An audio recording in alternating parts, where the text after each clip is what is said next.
Lord Adi, MasterChef Indonesia Season 8 kembalikan uang 50 juta rupiah dari Indra Kents.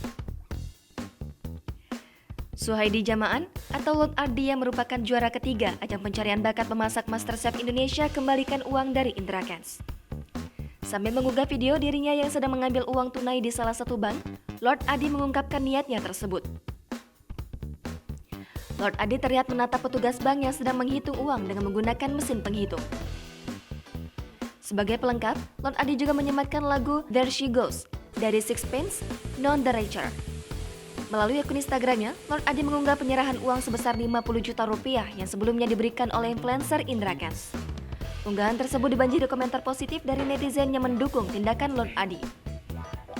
Indra Kents diketahui mengirimkan uang sebesar 50 juta rupiah sebagai kado ulang tahun untuk Lord Adi pada 2 September 2021.